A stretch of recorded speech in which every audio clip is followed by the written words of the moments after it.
So we've all been there, right? You find a little patch of mold, you give it a good clean, and you think, okay, problem solved. But then it comes back.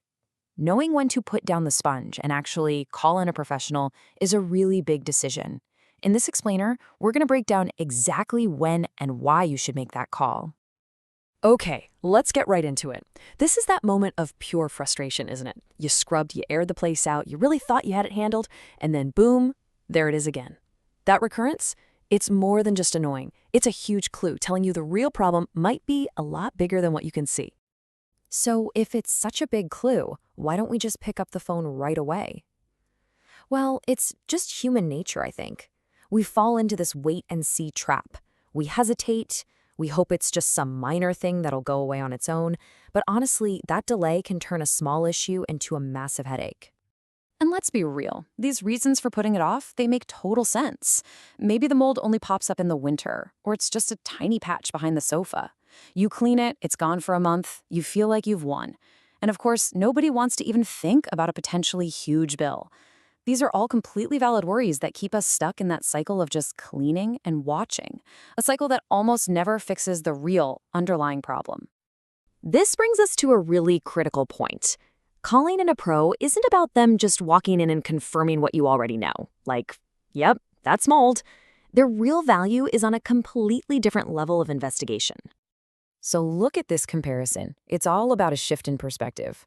While you are totally and rightly focused on the symptom, the visible mold, a professional is basically a building detective. They're hunting for the hidden causes. They're looking for moisture pathways inside your walls, the way your house actually breathes, or maybe doesn't breathe, and how things like weather patterns are interacting with your home. They're diagnosing the illness, not just putting a bandage on the rash. So let's just redefine what we're talking about here. A professional assessment? It's a diagnostic tool. Its whole purpose is to understand the complex dance between moisture, temperature, and airflow in your home. It's really about building science, not just about scrubbing harder. Okay, so when do you actually make the call? Let's break down the specific signs that are basically screaming at you that it's time to escalate. Think of these next few slides as your personal, practical decision-making toolkit. And the first trigger, the absolute biggest one, is recurrence. You can clean the surface 100 times, but if the conditions that let mold grow in the first place haven't changed, it is always going to come back. This is, without a doubt, the clearest sign that your DIY approach just isn't cutting it. And recurrence doesn't just mean that one spot came back. It's about looking for patterns. Is it starting to pop up in other rooms? Has it gotten into porous stuff like drywall or wood that you can't just wipe clean? And that smell, that persistent, musty odor, that's often a dead giveaway for a hidden mold colony you can't even see. All of these are huge red flags that the root moisture source is still active. All right, our second trigger is all about context, because you see, not all mold patches are created equal.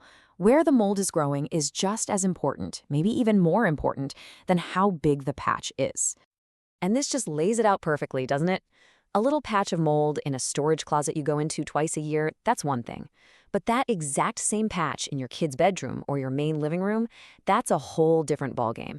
In these high-exposure areas where you spend hours every single day, your tolerance for that wait-and-see approach needs to be way, way lower. Now, our final trigger might sound a little weird at first. It's uncertainty itself. If you're standing there thinking, is this serious, or I have no idea what's causing this, that uncertainty is your signal to act. See, waiting for certainty when you don't have the tools to find it, that's a gamble. Acting to get information, that's strategy. So let's just put it all together into this super simple flowchart. Step 1, you've tried cleaning and making some basic adjustments, right? Okay. Step 2, did it come back or spread? Step 3, is it in a room you use all the time? And step 4, are you just fundamentally unsure about what's causing it? If you answered yes to step 2, 3, or 4, the path is crystal clear. It's time to escalate. This little chart right here saves you from guessing and wasting time and money on fixes that just don't work. All right, let's talk about the money, because I know that's on everyone's mind. It's so easy to see an assessment as just another expense. But honestly, it is so much more accurate to think of it as an investment. An investment in protecting your property and, frankly, your own peace of mind. I mean, this chart just says it all. that relatively small, controlled cost of getting an early diagnosis is absolutely dwarfed by the potential costs if you wait. What starts as a little issue can explode into this entrenched contamination that requires way more extensive and expensive work down the road. The crucial thing to get here is that waiting isn't a neutral choice. It actually has a cost. It's like a domino effect. One small problem triggers a whole cascade of bigger ones. The contamination gets deeper into your home structure, the scope of repairs just grows and grows, and most importantly, your family's exposure to that moldy environment just keeps going up. Acting early stops that first domino from ever falling. So let's completely reframe this whole idea. Escalating the issue to a professional, it isn't a sign that you failed or that you're overreacting. It is the smart, efficient, and frankly responsible thing to do when the evidence points you in that direction. And it is so, so important to understand what this step is not.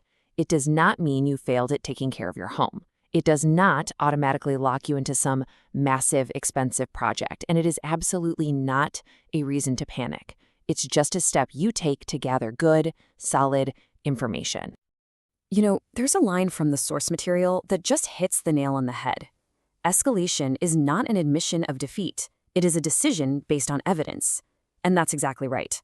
You've gathered your evidence. The mold came back, it's in a sensitive spot, or you're just not sure. Based on that evidence, you're making a logical choice to bring in an expert. Look, the whole goal here is just clarity. That's it. An assessment gives you a roadmap. It tells you exactly what the problem is, why it's happening, and what the right proportionate steps are to fix it for good. It finally ends that frustrating cycle of guessing and scrubbing. So I'll just leave you with this one question. The next time you see that reoccurring patch of mold, ask yourself this. Is my wait-and-see approach really protecting me? Or is it silently putting my home, and maybe more, at risk? It's something to think about. Thanks for tuning in.